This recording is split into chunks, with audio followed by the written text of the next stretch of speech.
Hi, welcome back. Today I want to give you some tips about a partnership issue that I see very, very often. That is a difference in vision and a difference in expectations that partners have about the business and the partnership. I want to encourage you to define these expectations and get them in writing. So let's explore this a little further. Two big things kill a business: difference in vision and taxes. Now, once a business gets behind in taxes, that adds a tremendous amount of stress to the business partners, and that very often will just blow up a partnership. We'll save that for another day. But differences in vision is very, very important, and this is not something people usually think about. When I say, what do you think typically blows up a partnership? People will say, well, they argue over money, or they arguments over initial contribution, or who owns what, or what the next move in the business is going to be. All those things are important, but differences in vision causes more problems than anything else. What do I mean by that? Well, you have two partners in a business, and you say, well, what do you want to see the business doing in 3 years? And one of the partners says, I want us to get to $1 billion in 5 years, or 2 years, or 3 years. And the other partner says, yeah, I'd be happy if I get $2,000 a week and I only have to work a couple hours. So one wants to scale back their work and just draw a check or get passive income, not work at all, hire a manager and coast. The other one wants to drive it to $1 billion business. That difference in vision can destroy a partnership. There's also difference in expectations. So I like to work 90 hours a week. I'm going to make spreadsheets and do analysis and market research and marketing plans. And the other partner just wants to cruise. They don't want to work 90 hours a week. They're happy if they can work 30 hours a week. It's okay if they have to work 40, but they prefer to work fewer hours, and they hope to get to a place where they can hire it all out and not work on the business at all. That is a problem. There is vision and there are expectations. Though similar, they're different. The vision is, what do I want from the business? What am I looking for? And the expectations are, what do I expect of you as a business partner? This area needs to have some very serious discussion. Start with, what does each person see for the business 5 years from now? How are the partners looking at the business? Are they looking to have rapid, huge growth? Or are they looking to get to profitability and coast and just have this as one of the revenue centers in a person's life, and they may start 5 or 6 businesses? I see that often, where somebody's in a partnership in a business, but they also have 6 other businesses going, and maybe it's their whole reason for living and they want to devote everything to this one business. You want to see how these goals are aligned with the partners. So have that conversation and make sure that your visions are aligned. Then we want to work through what the partners' expectations are of each other. Very often, people don't have this discussion, and it comes out later. Maybe it's a couple of years down the road, the business is still trying to get off the ground. It's starting to make a little profit, but it's not making much. And one of the partners says, you need to work more. I'm working 60 hours a week and you're barely showing up. And the problems begin.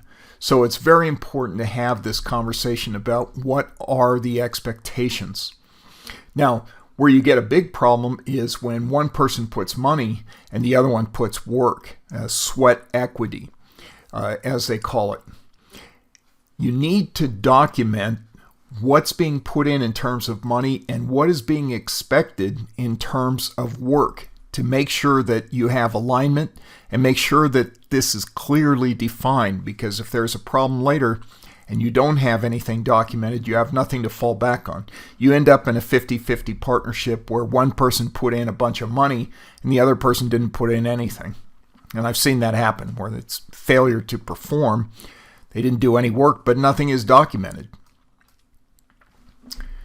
So you put the things in writing that can be defined in writing.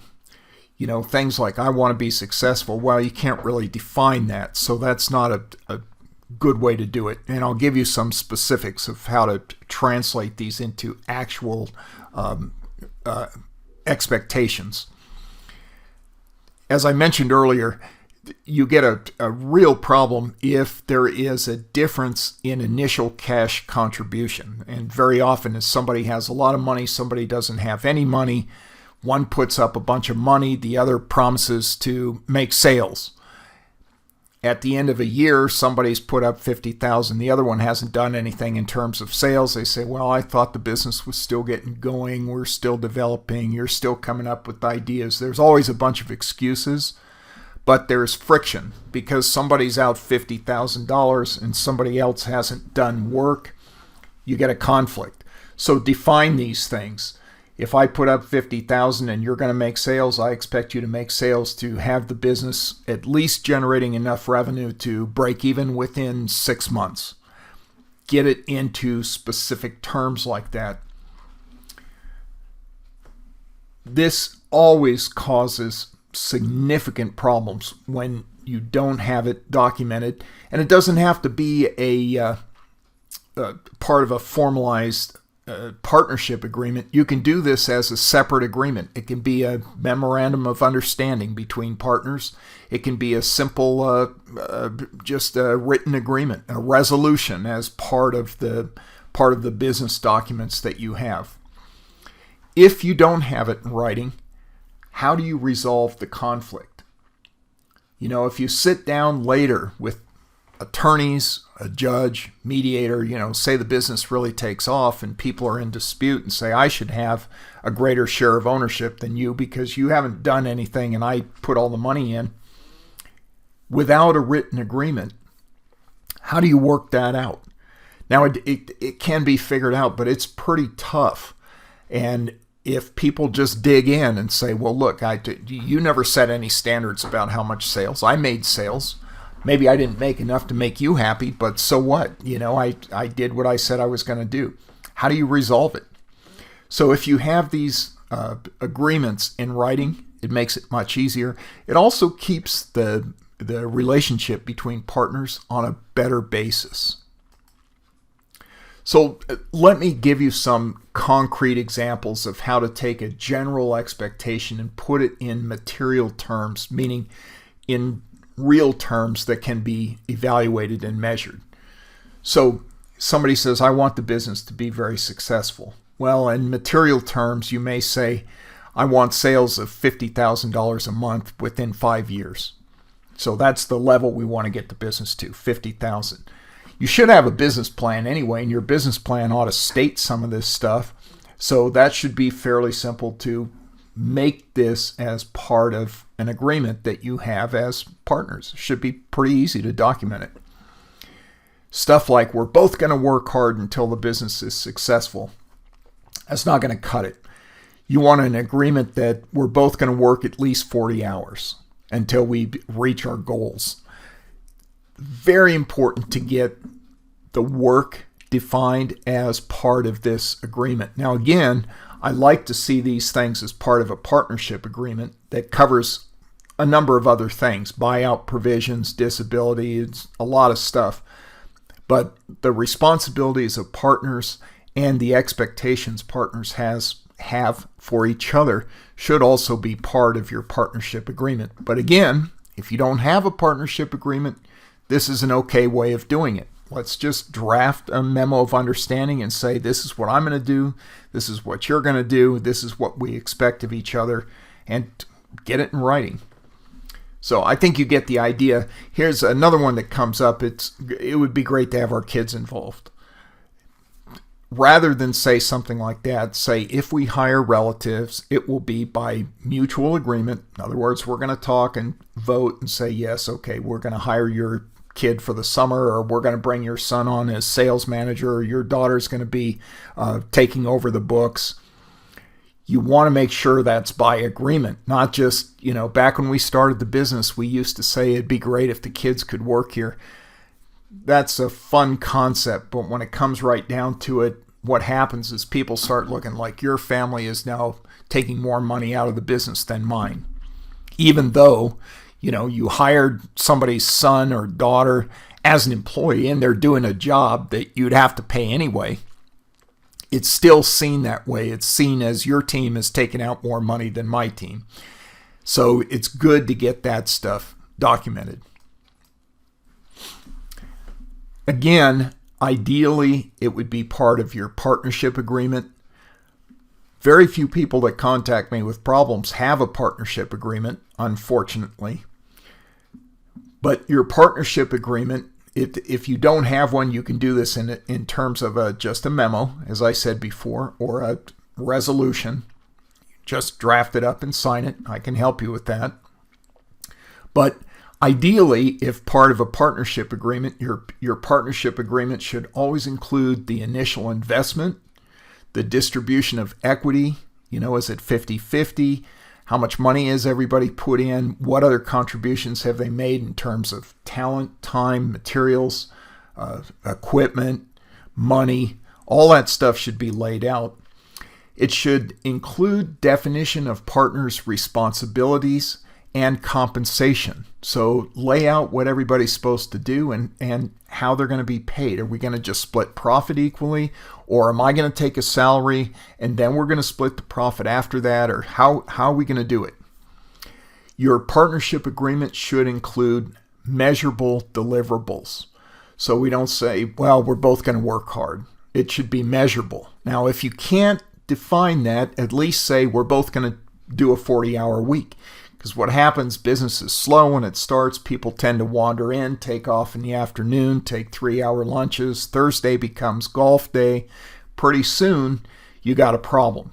So at least get some definition around responsibility and what the work week looks like.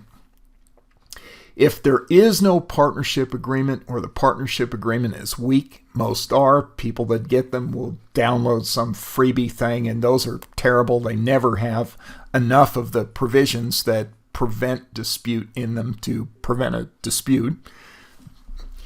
You can do this with a simple memorandum of understanding or just a resolution. Just write up, hereby we resolve that we will both work 40 hours a week and split the profits evenly. You can write that up and sign it, and that at least gives you a contract with each other that says this is what we're going to do. And the more of that you do, the better. If you're feeling any stress in your partnership now, if there's some tension building up, maybe some issues, or maybe you're looking at your partner saying, look, now we need to especially dig in, and they're not, and you're feeling some tension, deal with it now. The sooner you dig in, the better. As what happens is as differences grow, the tension tends to build, but then people dig into their position. So if your partner isn't working very much and you start to criticize them for not putting in the same hours you are, you will find they will start working less and less. Pretty soon they may not even come in. And they're still entitled to their ownership. They may not be entitled to profit, but that's a whole battle that you've got to fight that can be avoided.